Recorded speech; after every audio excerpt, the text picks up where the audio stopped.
If you've been watching this channel, you know that I talk a lot about what happens when the church wounds you. We talk about how institutions often silence people and how anger can get mislabeled as sin.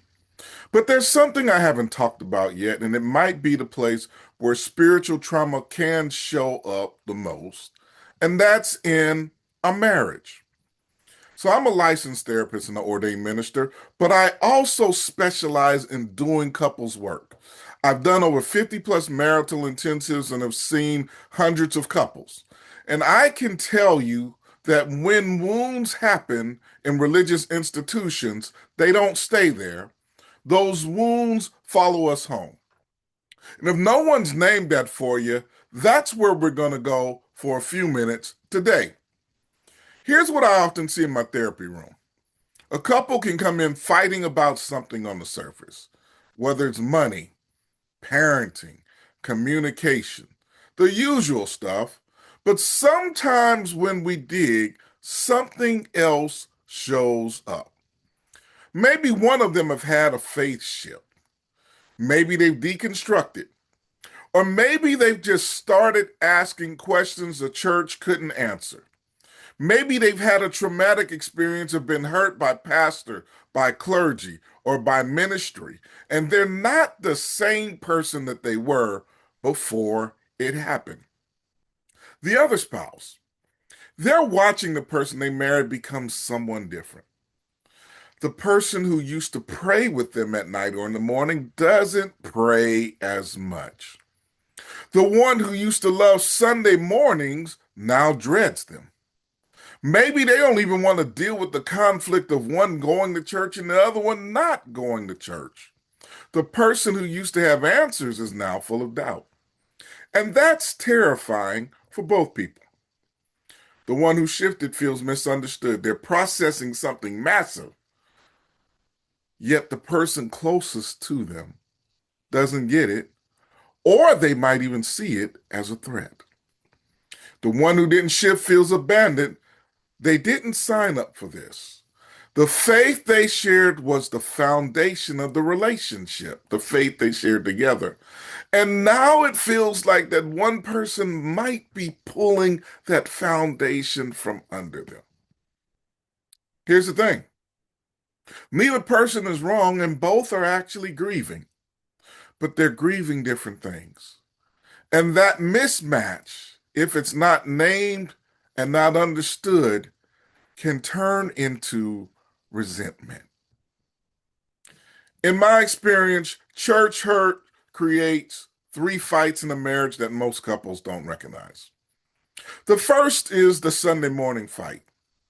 It's not about what time to leave or what service to go, it's often about identity.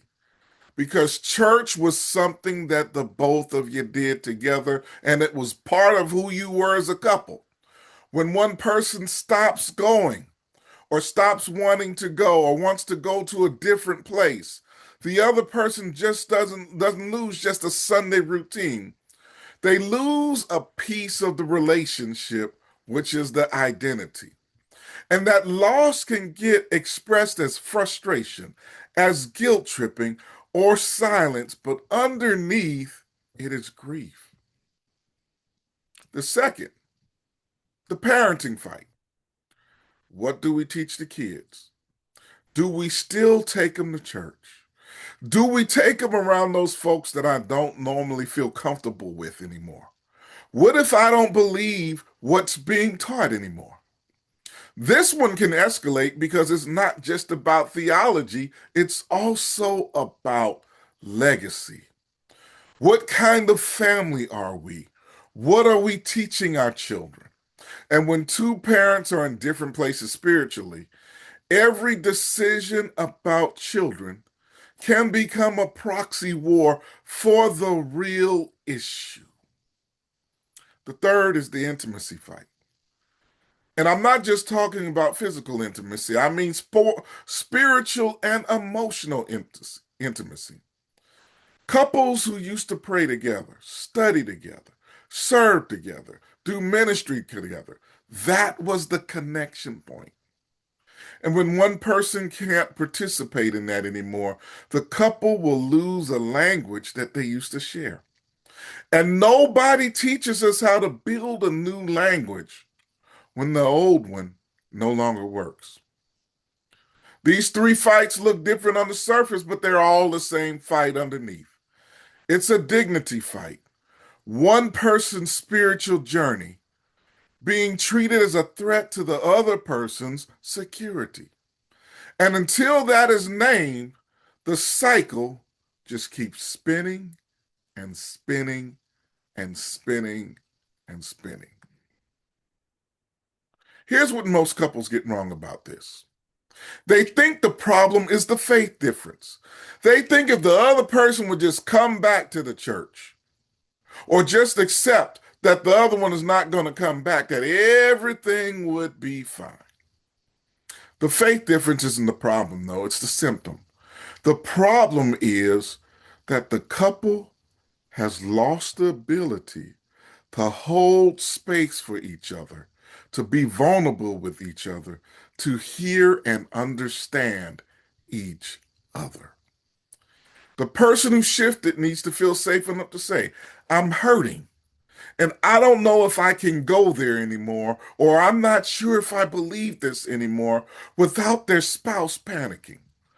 The person who didn't shift needs to feel safe enough to say, I'm scared, and I feel like that I'm losing you, without the spouse getting defensive. Both of these are vulnerable statements, and vulnerability requires safety. If the marriage doesn't have safety, the couple can't have the conversation. And if they can't have the conversation, the distance then grows. This is where a lot of couples begin making mistakes. They go to their pastor for help, and the pastor, with good intentions, might take a side at times. And it might be the side of the person who still believes or still thinks the way the pastors think. Because the pastor's job is to protect the faith. And suddenly, if we're not careful, even as clergy, the couple is no longer being counseled. It's about the faith being protected. One person is being corrected and the other is being validated, which can lead to even more mental, emotional, and spiritual injury. What the couple needs is a person who can hold both people's experience without choosing sides. Someone who understands faith and understands trauma. Someone who doesn't see the faith shift as the enemy, but as a reality that the relationship has to learn to navigate and to hold. So if this is your relationship right now, if you're the one who shifted and you feel alone in your own home, or you're the one who didn't shift and you feel like you're losing the person that you married, I want you to hear something. Your marriage is not over because your faith looks different now. Couples survive this. They don't just survive it, some of them actually become strong, something stronger on the other side. But it takes work, it takes honest conversation. And it usually takes someone in the room who can translate between two people who love each other, but at times have stopped speaking the same language. The wound from your religious system didn't just hurt you, it landed in the middle of your relationship, and both of you deserve help with that. Not correction, not a lecture, help. That's the work that I do. And if you're in that place, I want you to know that there's a path forward. It's not about agreeing on theology, it's about recovering the ability to be safe with each other again. Next week, I'm going to go deeper into this because the fights I just described, the Sunday fight, the parenting fight, the intimacy fight, they all have something in common, and it's not what you think. The real fight is always about something underneath. And once you see it, everything changes.